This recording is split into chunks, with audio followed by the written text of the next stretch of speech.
Magandang hapon po sa kanilang lahat. Isang malaking karangalan na ipakilala sa inyo ang Pangulo ng Republika ng Pilipinas, si Mayor Rodrigo Roa Duterte.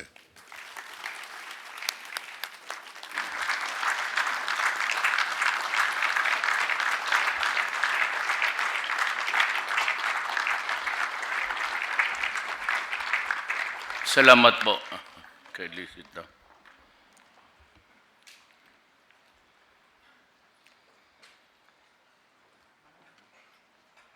If you will allow me, after reading this prepared speech, may I'd like just to convey some sentiments to you.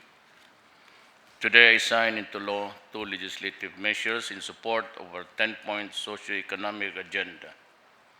One pertains to education, while the other pertains to business competitiveness and good governance. The first law is the act converting the Davao Oriental State College of Science and Technology into the Davao Oriental State University. This is in recognition of the institution's valuable role in molding professionals and experts who have contributed to the advancement of Davao region and the rest of Mindanao. It is my sincere hope that our country's newest university will continue to take part in nation building by offering advanced technological instruction and pursuing highly specialized research programs in various fields of science and technology. The other measure assigned today is the Ease of Doing Business Act of 2018, a law that has been long overdue. This addresses the failure of the Anti-Red Tape Act of 2017 to solve the perennial problem of bureaucratic red tape in our government institutions. This law will introduce simplified requirements and streamlined procedures that finally spare our people from intolerable waiting time and long lines of frontline government agencies. One of the most important features of this law is the standardization of the processing time for government transactions. From now on, agencies are required to process simple transactions within 3 days and complex transactions in 7 days and highly technical transactions in 20 days. The law will also limit the maximum of 3 number of signatories for application and licenses, clearances, permits, certifications, and authorizations. Electronic signatures will also be recognized from a zero-contact policy will be implemented to avoid improprieties. Local governments are also mandated by this law to automate their business permit and licensing system and set up one-stop facilities, services, and to use online unified business application forms. This complements the mandate of the Department of Information and Communications Technology, or DICT, to automate business-related transactions to web-based software and technological platforms. One of the priorities of our 10-point socio-economic agenda is to encourage competitiveness and improve the overall business environment. We intend to accomplish that by promoting integrity, accountability, and good governance in all government transactions. By automating our bureaucratic processes and integrating online mechanisms in day-to-day transactions, we do not just bring our people closer to their government, we also forge a vibrant and productive relationship that will redound to the benefit of the people. Alam mo, this kind of line has been repeated 1,000 times in this floor. Every president that I can remember was always talking of red tape, graft, and corruption and everything. But with no exception, whether it was a perceptive thing or just an objective, always it has been bruited about hanggang dumating na lang sa akin. And corruption is still there. I remember vividly, during my time, the cabinet members were ordered to process papers online. And I said that you are limited to 30 days, pati yung mga director, 15 days. And in spite or despite of that warning, seems to be a inadequate or a haphazard implementation of those suggested procedures. I am not attributing any of the cabinet members there. It could be a failure in the lower echelons of government. Pero ito mang graft and corruption is a favorite, parang chewing gum, that it's just being used every day to wash off the dirt and spit it out when the taste runs out. And it is periodically and seasonably done all throughout the years na nandito tayo sa opisina. Me, I have fired several, and I will fire. May I call the Government Corporate Council now? Are you in this? Nandito ka? Kasi kung nandito ka, lumabas ka, you are fired. I do not need you, and maybe you do not need me. Alam mo, yung APECO was granted a franchise, report and everything. And there's always that accompanying provision about gambling. Wala akong magawa eh. I don't like it. I have a very bad experience about gambling when I was young.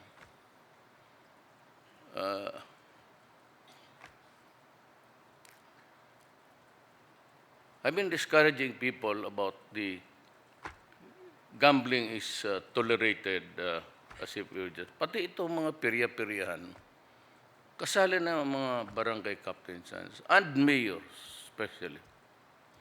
You run your town or municipality as if you are really the chosen one and not the elected worker of government.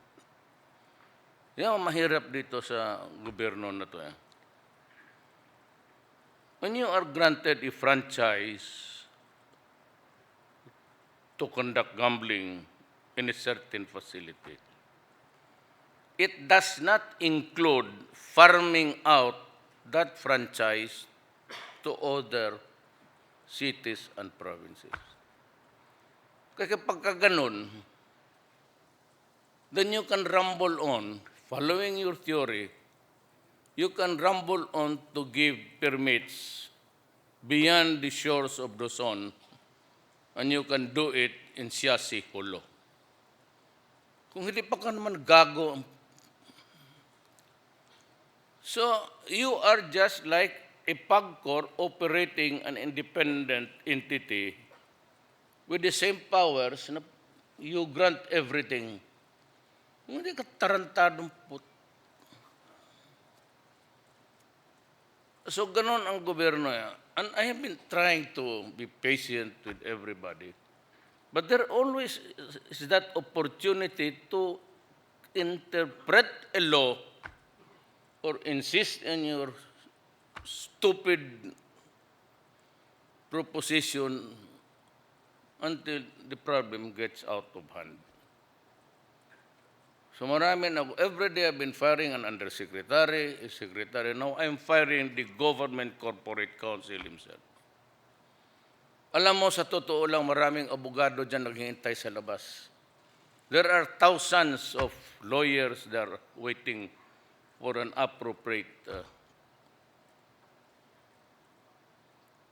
opportunity to work in government. Hindi na ako kailangan all I have to do is just look around. Marami Pilipino na gustong trabaho dyan. Hindi ko na kailangan itong mga lecheng.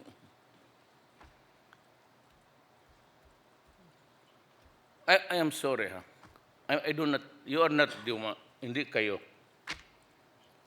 I ask for an apology. But this is just palabas ko lang sama ko ng loob. Because now we are talking about graft and corruption, we are talking about red tape and everything. And yet it continues to, well, nandito man kayo, kaibigan man tayo, do not take it personally. Kasi galit ako doon sa, di man ako pwedeng magalit sa inyo, lalo na sa iyo. Paganda mo,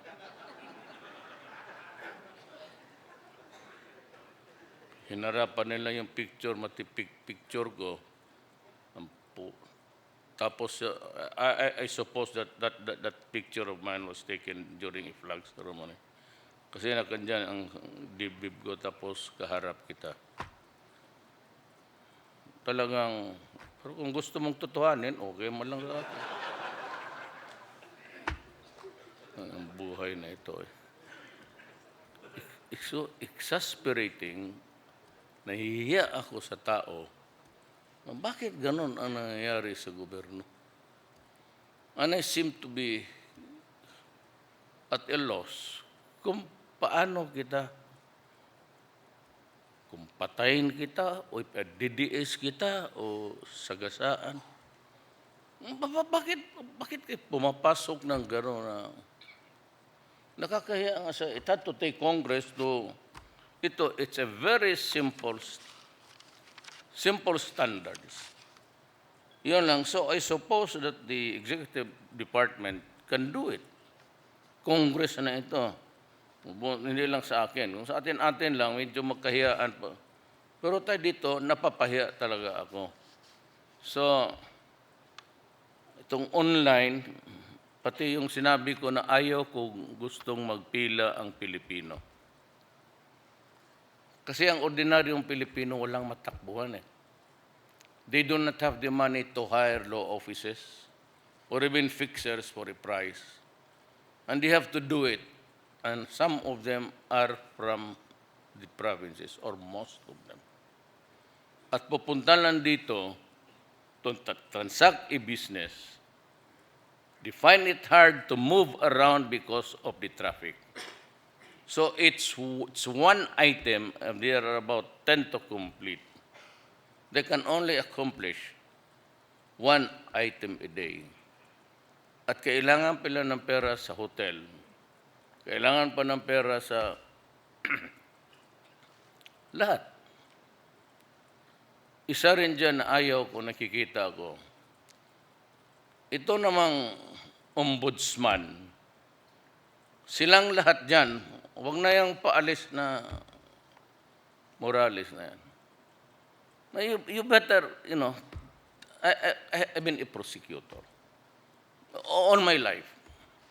Before yan magpunta dito yung, pag hindi mo mademanda yung mayor, hindi mo mademanda yung gobernador, o hindi mo mademanda kung sino, i-demanda niyo mga assessor, mga treasurer, at pupunta sila dito to face charges. And they have to go to you, maghingi lang naman ng baon o pamasahe to buy the ticket. Because if you do not appear during that day, you will be declared you will be arrested again. Or you are considered to have jumped bail. At ito yung tinatamaan na wala namang choice. There are no choices.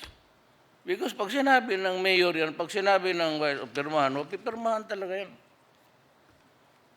Ganun yan. Hindi naman bibigyan niya. Greed.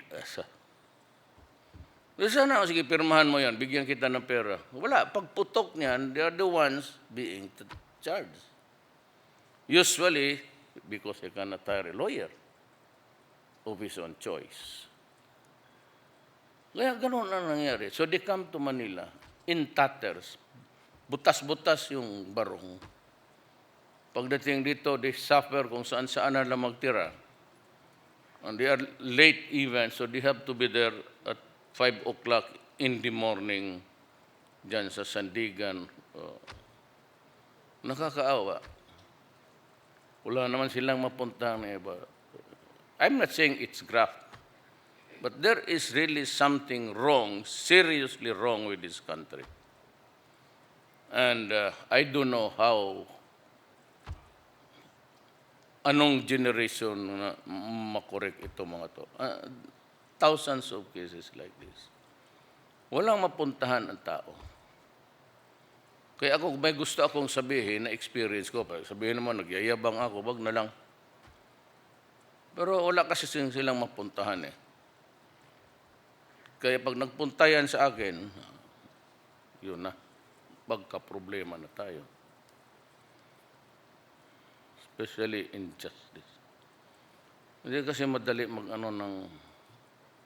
Ako, I just like to inform everybody.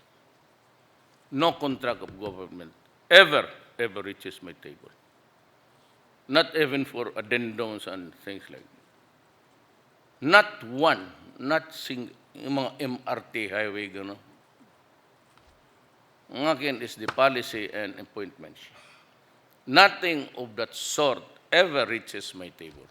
Tanungin mo yan sila lahat, cabinet members. It's cradle to grave. If that is your project, well, that's fine. Work on it, make it perfect. Pagka pumutok yan, iyo yan. Pero sabihin mo ako, makialam ako, kayo nandito man talaga kayo. Sabihin nakialam ako sa gobyerno, when? Nandito man kayo lahat, guys of consequence sa ating gobyerno. Did I ever, even once, even in Congress, marami naman dyan, impeachment and everything. Itong si, paalis na lang, ako pa ang, magtanong ka ng isang congressman o isang senador na tinawagan ko dyan sa impeachment. And today, you can have my resignation. I have not called any one of them, cabinet members, na magtanong ng transaction. Baski sino dito tanongin mo. I do not even know their number and I do not call them. And I only call them dito sa Makita sa Malacañan. I have maintained that kind of distance. Bakit sige kaayos ng necklace mo? Kinig ka, bakit kasi?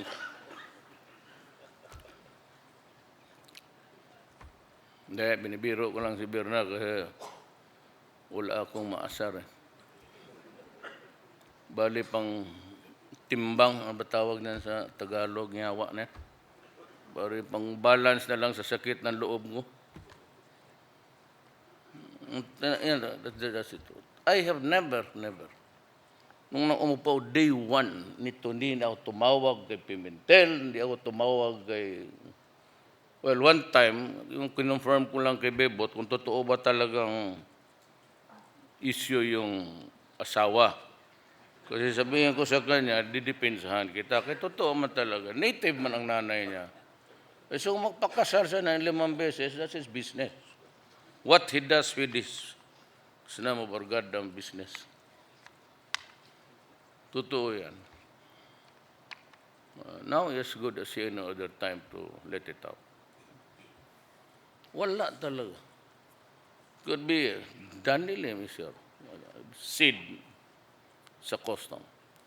He has been with me. He was my chief of police for so many. He was my...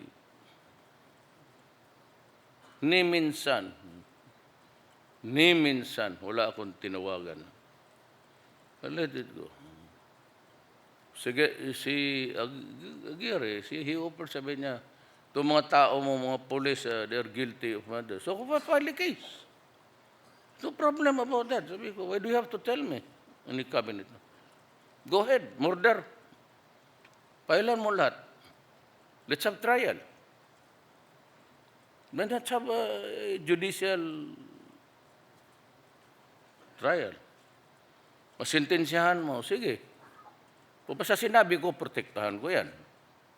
If it is connected in the performance of duty. And I believe that, sige, i-convict mo. Bukas, ipardon ko yan.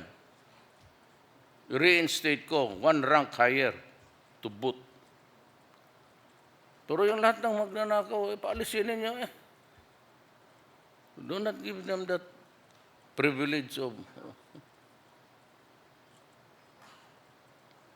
So, hindi masyado ang Congress dyan, wala Executive Department.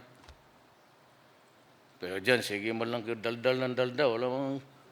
Maski sa session, tindig dito, tindig doon. Kaya sabi ko, umalis ako dito.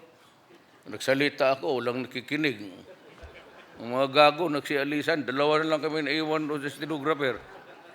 So what's different? What am I doing here? So I went back to being mayor. Well, Congress was a very enlightening period of my life. At least nuances ng... Really, it was a very productive time for me. Pero yung style ng Congress is not hindi maganda para sa... Wala kang nakikinig dyan. Lalo na kung magsalita ka ng, in my municipality, there is this, yung kalaban niya, politika, atake ng atake. Pakialam mo dyan sa kalaban mo sa politika. Maghintay ka sa eleksyon.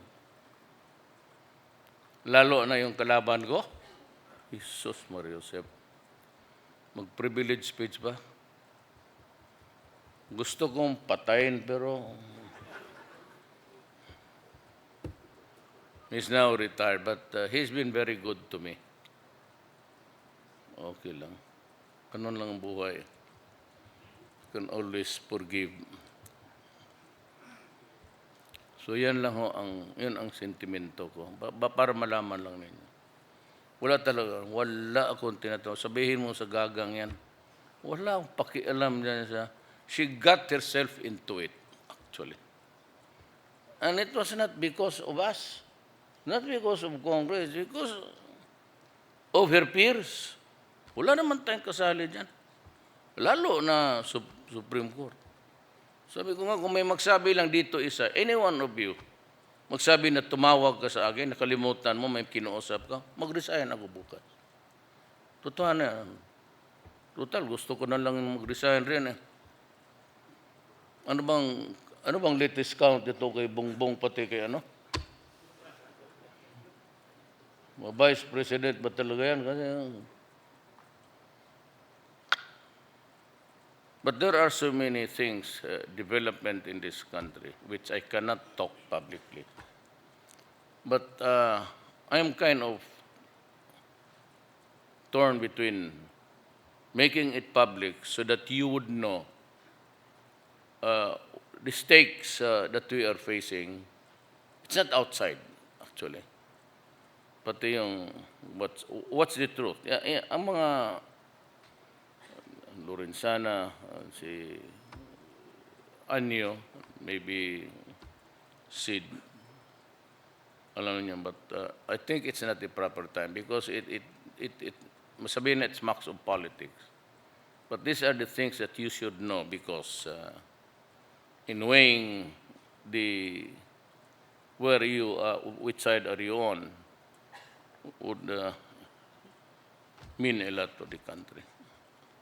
I just don't know kung kailan ko sabi. I said I am not up to it. Yung magdemanda.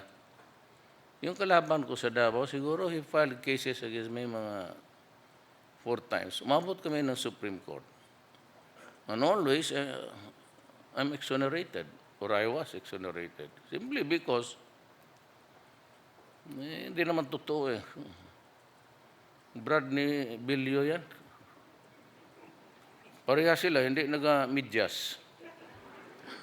Either may kalyo o talagang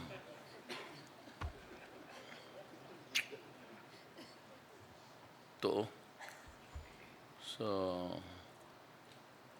I end up by saying that we will try to comply with itong Boracay.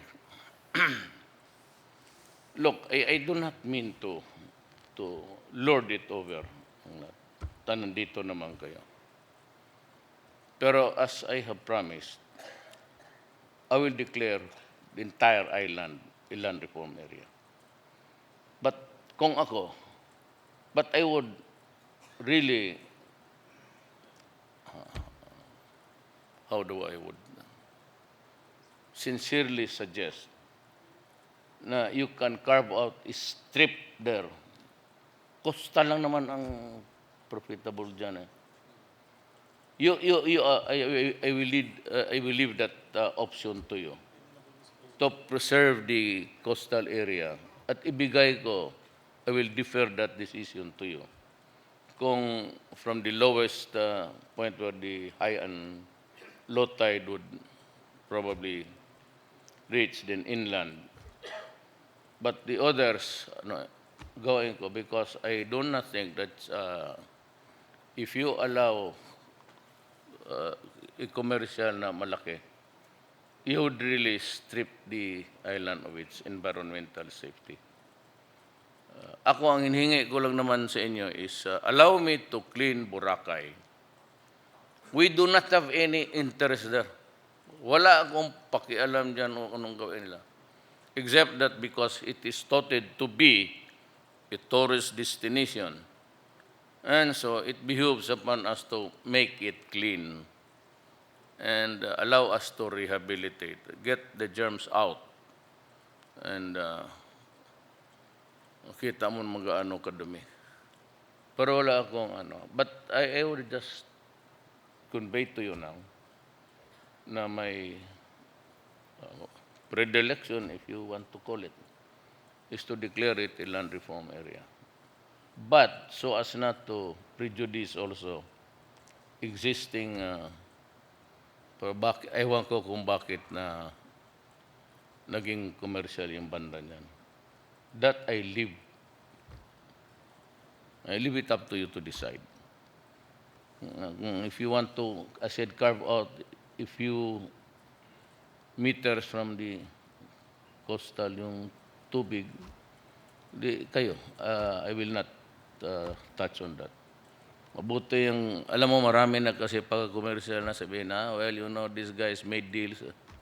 Wala ako hanggang land reform na ko. So I'm directing my Darko next time to work on it. But I will leave that option sa inyo. Para bahala kayo kung gaano kalaki. But the entire island should be, kasi forestal pati agricultural lang na. I'll give it to the natives. Yun lang po. And ano pa bang gusto ko sa inyo? Wala naman siguro. I'm quite satisfied with our relationship. Thank you for the cooperation that you have extended me. I'm very happy.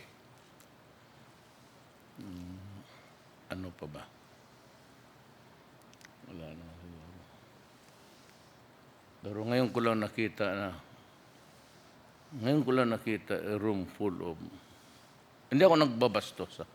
Huwag kayo maniwala dyan sa yung babae na kalabang ko.